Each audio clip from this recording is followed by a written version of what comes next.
नमस्कार. आपल्या चॅनलवरती सर्वांचं मनापासून स्वागत आहे. आज आपण खुसखुशीत आणि कुरकुरीत रवा मसाला डोसा तयार करणार आहोत. या डोस्याचे जे प्रमाण घेणार आहोत त्यामुळे हे डोसे अतिशय कुरकुरीत आणि पातळ बनून तयार होतात. असा हा कुरकुरीत पातळ रवा डोसा आणि त्याच्यासोबत खाण्यासाठी ही डोश्याची बटाट्याची भाजीही बनवणार आहोत. चला तर मग वेळ न घालवता याची साधी सोपी आणि सुटसुटीत पद्धत बघूया. सर्वात प्रथम इथे एक मोठं भांडं घ्यायचं आहे आणि त्यामध्ये 1 वाटी बारीक रवा घेतलेला आहे. बारीक रवा नसेल तर नेहमीचा जाड रवा वापरला तरीही चालेल आणि अर्धी वाटी तांदळाचं पीठ घेतलेलं आहे.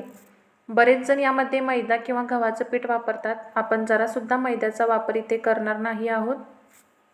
अर्धा चमचा जिरे, थोडीशी बारीक चिरलेली हिरवी मिरची, बारीक चिरलेली कढीपत्त्याची पाने आणि थोडीशी बारीक चिरलेली इथे कोथिंबीर, चवीपुरतं मीठ इथे घेतलेलं आहे.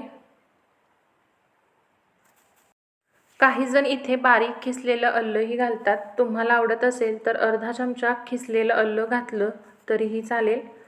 तर आता आपण इथे 1 वाटी रवा आणि अर्धी वाटी तांदळाचं पीठ घेतलेलं होतं आणि त्याच्यात दुप्पट म्हणजे आपणाला इथे 3 वाटी पाणी वापरायचं आहे. पण मी इथे सुरुवातीला 2 वाटीच पाणी घेतलेलं आहे. त्यानंतर आता मी इथे 3री वाटी पाणी घालत आहे. रवा हळूहळू फुगला जातो त्यामुळे हे मिश्रण थोडंसं घटसर होतं. पण सध्या आपण जेवढं आपलं मिश्रण होतं त्याच्या दुप्पट म्हणजे 3 वाटी इथे आपण पाणी घातलेलं आहे आणि झाकण लावून असंच थोडा वेळ बाजूला ठेवून द्यायचं आहे. तोवर इथे आपण मसाला डोशासाठी लागणारी बटाट्याची भाजी तयार करणार आहोत. आता यामध्ये मी 3 चमचे तेल घालून घेतलेलं आहे. तेल छान असं गरम झाल्यानंतर यामध्ये आपल्याला अर्धा चमचा मोहरी घालायची आहे. मोहरी छान तडतडली की अर्धा चमचा जिरे घालायचे आहेत. अर्धा चमचा इथे आपण उडदाची डाळ घालणार आहोत. पाव चमचा मेथीदाणे घालायचे आहेत आणि सोबतच 1 चमचा फुटाण्याची डाळ घालायची आहे. त्यानंतर कढीपत्त्याची पाने घालायची आहेत. कढीपत्त्याची पाने आवर्जून घाला. त्यानंतर त्यामध्ये उभा पातळ चिरलेला कांदा घालून घ्यायचा आहे आणि हा कांदा आपल्याला चांगला असा परतून तेलामध्ये घ्यायचा आहे. कांद्याचा रंग बदलला नसला पाहिजे, पण कांदा छान असा ट्रान्सपरंट झाला पाहिजे.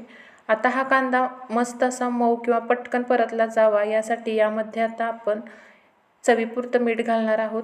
म्हणजे भाजीसाठी जेवढं मीठ लागणार आहे तेवढं मीठ यामध्ये मी घातलेलं आहे. त्यानंतर बारीक चिरलेली हिरवी मिरची, पाव चमचा हिंग घातलेला आहे आणि तो सुद्धा तेलामध्ये मी इथे परतून घेत आहे. आता फोडणीमध्येच आपल्याला बारीक चिरलेली कोथिंबीर घालायची आहे. आता कोथिंबीर कोणत्याही फोडणीत घातली ना तर भाजीचा स्वाद आणखी छान येतो. त्यामुळे कायम लक्षात ठेवायचं आहे की थोडीशी तरी कोथिंबीर आपल्याला फोडणीमध्ये घालायचीच आहे. आणि अर्धा चमचा इथे हळद घालून तीसुद्धा छान अशी परतून घेतलेली आहे. इथे मी मध्यम आकाराचे 4 बटाटे उकडून असे हाताच्या साहाय्याने कुस्करून घेतलेले आहेत.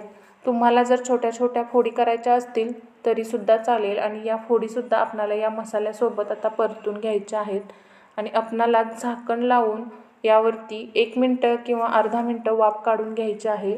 म्हणजे जे मसाले घातलेले आहेत ते छान बटाट्यामध्ये मुरले जातात. आता मी गॅस बंद केलेला आहे आणि त्यानंतर यामध्ये थोडासा लिंबू मी पिळून घेतलेला आहे आणि यावरतीच बारीक चिरलेली कोथिंबीरसुद्धा घातलेली आहे आणि तीसुद्धा यामध्ये छान अशी मिक्स करून घेतलेली आहे. तर अशी ही आपली बटाट्याची भाजी इथे तयार झालेली आहे. तुम्ही इथे बघू शकता किती छान कलर आलेला आहे. इथे आता साधारण 10 मिनटं झालेली आहेत आणि रवासुद्धा यामधला चांगला असा फुललेला असेल. याकरता इथे मी असं एक फुलपात्र घेतलेलं आहे, कारण फुलपात्राने हा डोसा घालणं सोपं जातं.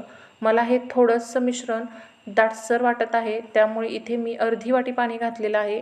साधारण 1 वाटी पाणी इथे आपल्याला लागणार आहे, पण थोडं थोडं घालून पाणी यामध्ये आपल्याला घालायचं आहे आणि असं मिसळून बघायचं आहे.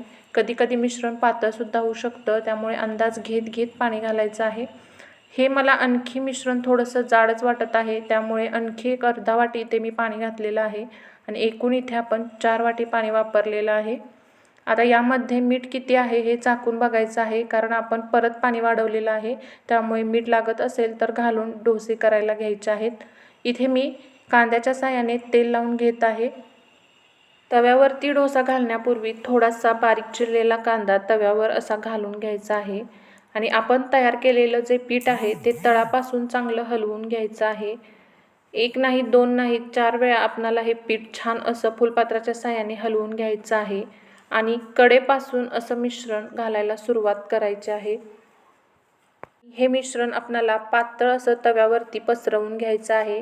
इथे आपण पिठाचं पाण्याचं प्रमाण इतकं अचूक वापरलेलं आहे की मस्त असे जाळीदार डोसे तयार होतात.